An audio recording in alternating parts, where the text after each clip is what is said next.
ሰላም እንዴት ናችሁልኝ? ሰላም ናችሁ ወይ?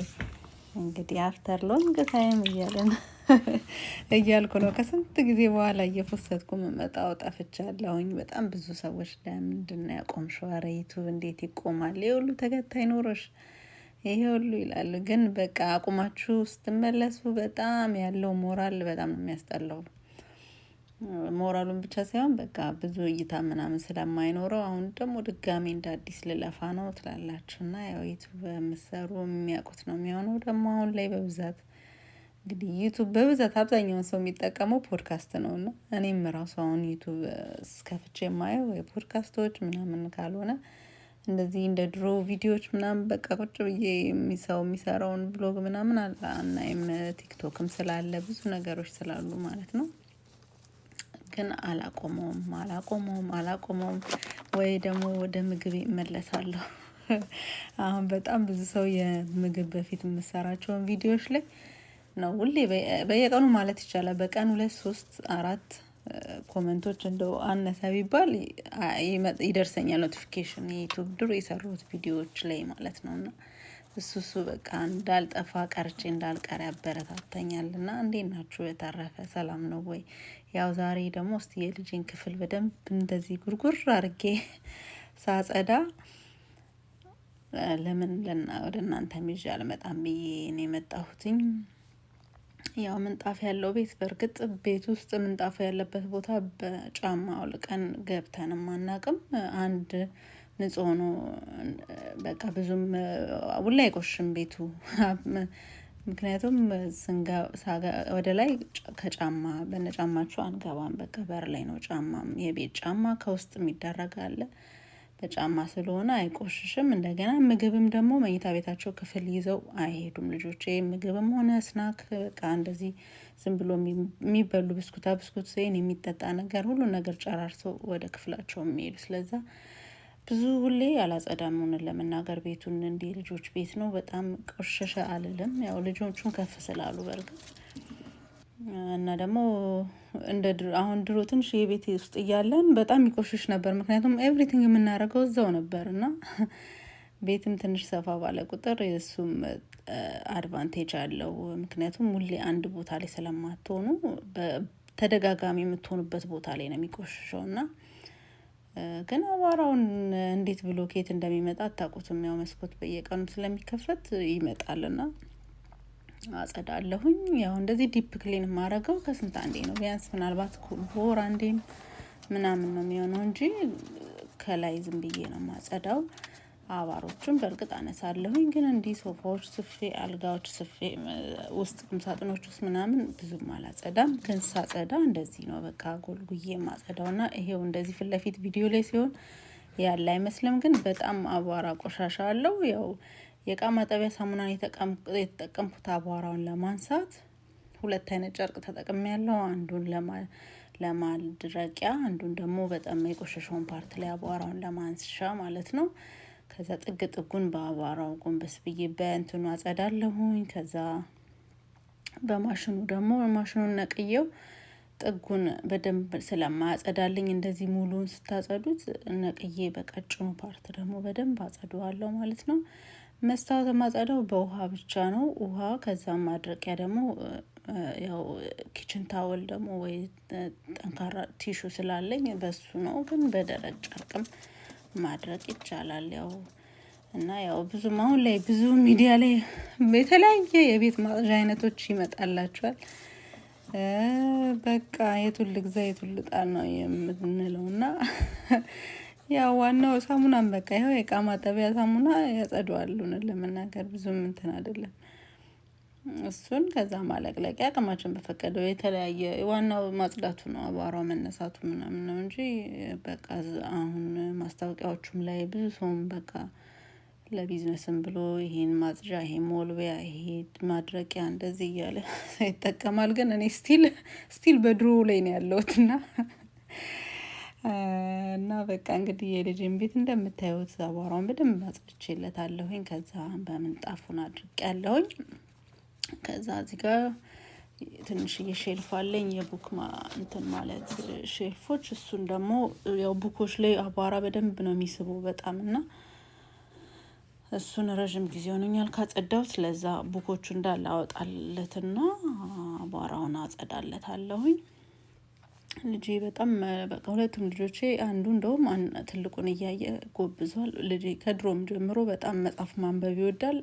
እኔም እንግዲህ እንግሊዘኛዬን በደንብ ያጠናክርልኛል እያልኩ ገና ሕፃን ሆኖ ነበረ 2 አመት ራሱ ሳይሞላው ነበር መጽሐፍ። ያው እንግዲህ ከነጮች አንዳንዴ ብዙ የሚጠቅም ነገር ትወርሳላችሁ። ማታ ላይ ሲተኛ በቃ አነብለት ነበር እና በቃ አሁን በጣም ኃይለኛ አንባቢ ነው። ከማንበቡም ብቻ ሳይሆን በትምህርት ቤት ራሱ አሁን ሂስቶሪ ጻፉና አምጡና ስቶሪ ጥሩ ቆንጆ የጻፈ ፐብሊሽ ቡክ ይደረግላቸዋል። እኛ ትምህርት ቤት ሁሉም ትምህርት ቤት አይደለም በእርግጥ።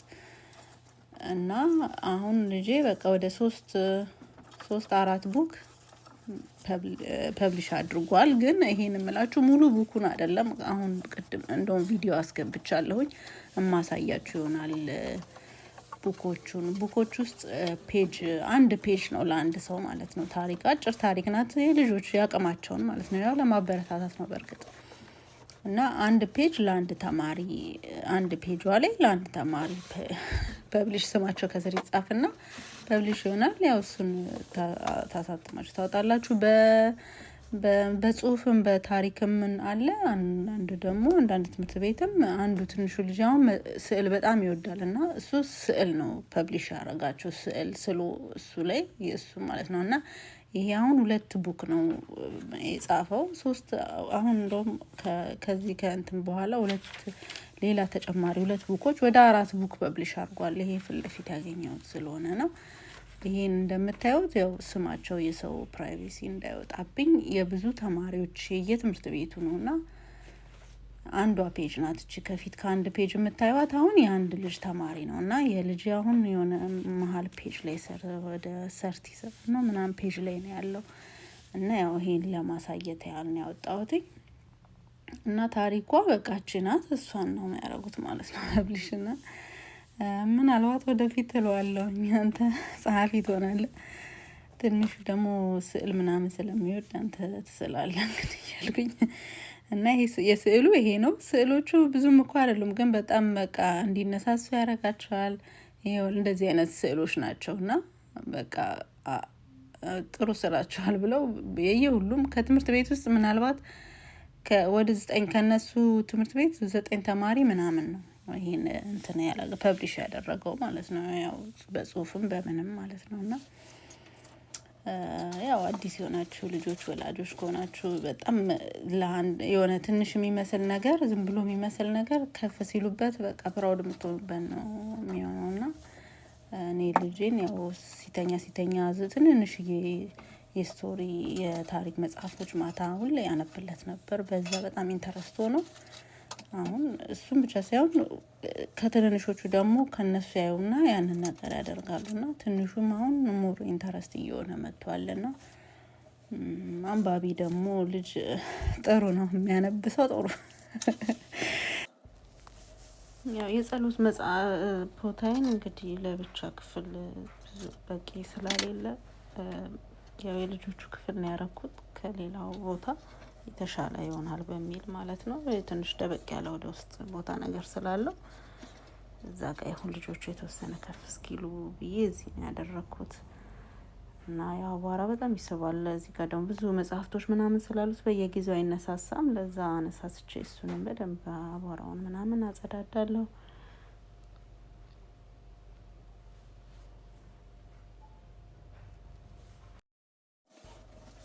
እና ከዛ ያው አንድ ቀን ሁሉንም በአንድ ቀን ለማጽዳት ጊዜውም አይበቃም። ድካምም ሲሆን ደግሞ ለመሰላቸት ብዙ ለማጽዳት ስለሚኖር አንድ ቀን አሁን ይሄንን ካጸዳው ኔክስት ዴይ ደግሞ አንዱን ክፍል እንደዚህ በደንብ አጸዳዋለሁ። ቀጣይ እያልኩኝ ከዛ በኋላ በወሩ ደግሞ በደንብ እንደዚህ አጸዳዋለሁኝ ማለት ነው።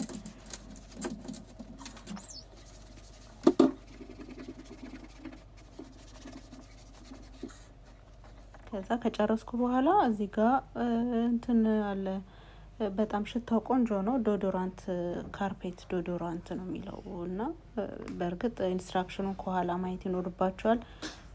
ፔት ምናምን ካላችሁ ድመት፣ ውሻ ምናምን ካለ አይፈቀድም ይላል። ሽታ በጣም ፓወርፉል አለው ሽታ። እንደውም ለአንዱ ልጅ ክፍል ነው እንጂ የማያደርገው ለሁለተኛው ልጅ ትንሽ ያፍነዋል አፍንጫውን እና ለዛ እሱ ክፍል አላደርግም። እኛ ክፍል እና ይሄንን ግን አደርጋለሁ። እንደዚህ ሳጸዳው አጽድቼ እንደዚህ ከነሰነስ ነው በኋላ 2 ደቂቃ 3 ደቂቃ ምናምን ተወዋለሁ። ከዛ ድጋሜ በቫኪዩም አነሳዋለሁ።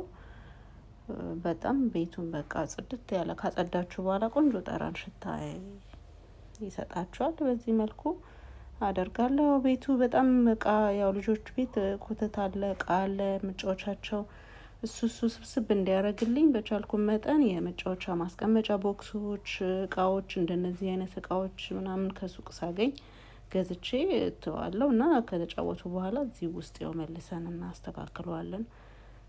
ቤቱን ታይድ ይሆናል ማለት ነው። ይህን ይመስላል እንግዲህ ዛሬ ቪዲዮ። በሌላ ቪዲዮዎች ተመልሼ እመጣለሁኝ። ሰላም ሁኑልኝ። ስራውን ከወደዳችሁት ያው ቪዲዮን ከወደዳችሁት ላይክ ማድረግ እንዳትረሱ። አስተያየትም በሌላ ቪዲዮ ደግሞ እመጣለሁ። የምትፈልጉት መስራት የምትፈልጉት ነገር ካለ ኮመንት ላይ አሳውቁኝ፣ እመለሳለሁ ሰሞኑን። ቻው፣ መልካም ቀን ይሁንላችሁ።